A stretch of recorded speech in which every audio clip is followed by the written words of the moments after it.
School में खूब पढ़ा हमने मुगल्स के बारे में, कई किस्से सुने अशोका द ग्रेट के और खूब अच्छे से जाना महाराणा प्रताप के बारे में। चलिए बात करते हैं इंडियन हिस्ट्री के आज उस महान मराठा अंपायर के बारे में जिसने मुगल जैसे बड़े अंपायर को भी घुटने टेकने पे मजबूर कर दिया। हेलो लिसनर्स एंड व्यूअर्स, मैं हूं अमन सिंह और स्वागत है आप सभी का मेरे आज के इस वीडियो में, जहां पे हम बात करने वाले हैं rise and fall of Maratha umpire. कहानी की शुरुआत होती है शाहजी राजे भोसले से, जो छत्रपति शिवाजी महाराज के पिता होते हैं और अपने जीवन के करियर में बीजापुर सल्तनत, अहमदनगर सल्तनत और मुगल को इन्होंने सर्व किया था और साथ में इन्हें अपने पिता से मिली पुणे और सुपे डिस्ट्रिक्ट की जागीर को भी देख रहे थे। ये अपनी लॉयल्टी कभी मुगलों के साथ रखते थे, कभी बीजापुर सल्तनत के साथ तो कभी अहमदनगर सल्तनत के साथ, और अपने पिता से मिले हुए सुपे और डिस्ट्रिक्ट की जागीर को हमेशा संभाल के रखते थे। बहुत ही कम उम्र में शाहजी राजे भोसले की शादी हो जाती है जीजाबाई से। बात है 1626 की, जब अहमदनगर के सुल्तान मलिक अंबर की डेथ हो जाती है और उनके बेटे फतेह खान एक पपेट रूलर को बैठा देते हैं अहमदनगर की सल्तनत पे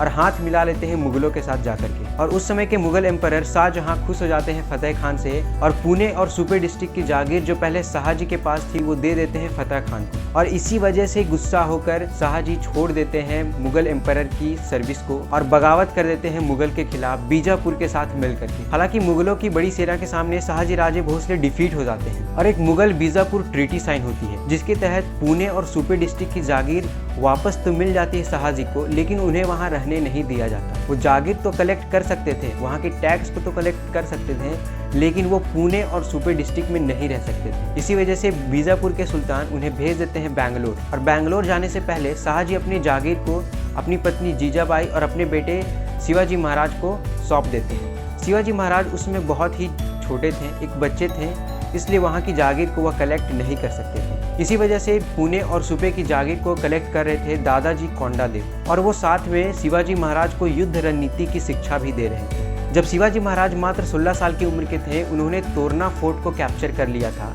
और 2 सालों के अंदर में ही पुणे के आसपास के कई किलों पे कब्जा कर लिया था। शिवाजी के बढ़ते पावर को रोकने के लिए बीजापुर के सुल्तान मोहम्मद आदिल शाह बंदी बना लेते हैं शाहजी राजे भोसले को।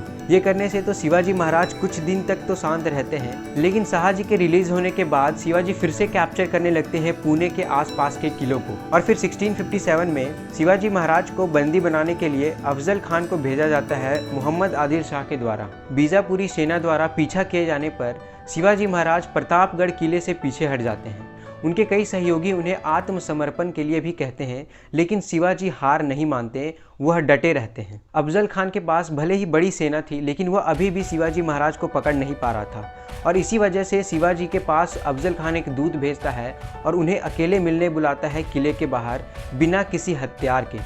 लेकिन शिवाजी महाराज यहाँ समझ जाते हैं कि यह भी एक अफजल खान की चाल है और वह अगर बिना हथियार के गए तो या तो उन्हें वह कैप्चर कर लेगा या तो उन्हें मारने की कोशिश करेगा।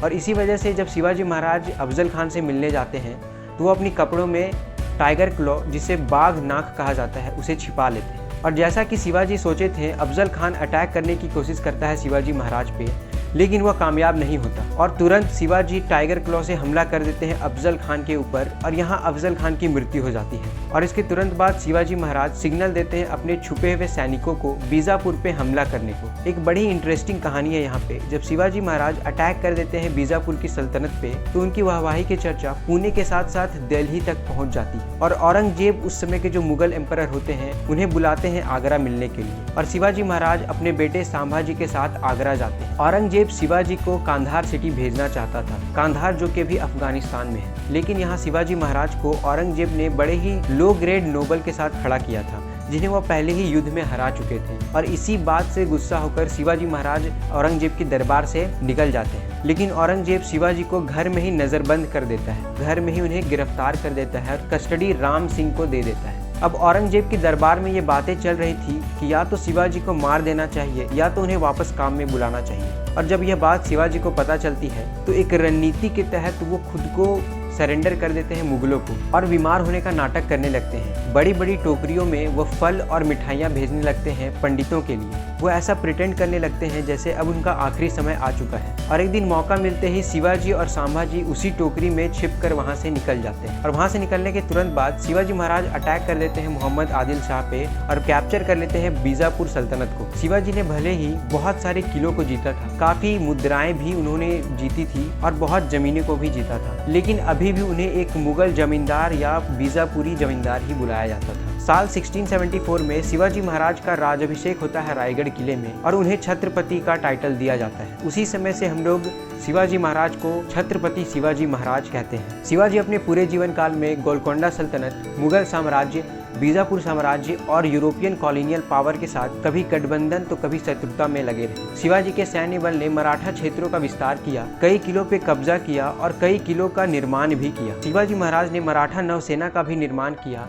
और इसीलिए शिवाजी महाराज को हम लोग फादर ऑफ इंडियन नेवी भी कहते हैं। छत्रपति शिवाजी महाराज ने प्राचीन हिंदू परंपरा और सभ्यता को लागू किया और मराठी और संस्कृत भाषा को बढ़ावा दिया। शिवाजी महाराज ने हिंदवी स्वराज की भी स्थापना की, जिसे सेल्फ रूल ऑफ हिंदू कहा जाता है और इसी वजह से हम शिवाजी को as a hero of Hindu भी कहते हैं। कई उपलब्धियां हासिल की शिवाजी ने अपने पूरे जीवन काल में। साल था 1680 जब शिवाजी महाराज 50 साल के थे और उनकी किसी कारणवश मृत्यु हो जाती है। मृत्यु का कारण अभी तक एक कंट्रोवर्सी रही है, लेकिन ब्रिटिश रिकॉर्ड के हिसाब से शिवाजी महाराज 12 दिनों से बीमार थे और इसी वजह से उनकी मृत्यु हो जाती है। शिवाजी के डेथ के बाद उनके बेटे संभाजी मराठा अंपायर को आगे लेकर के चलते हैं। संभाजी और पेशवा की कहानी को हम कवर करेंगे अपने आने वाले नेक्स्ट वीडियो के पार्ट में। उम्मीद करता हूँ वीडियो आपको नॉलेजेबल लगा हो और टॉपिक आपको समझ आया हो। मिलते हैं जल्दी नए एक और वीडियो के साथ, तब तक के लिए जय हिंद।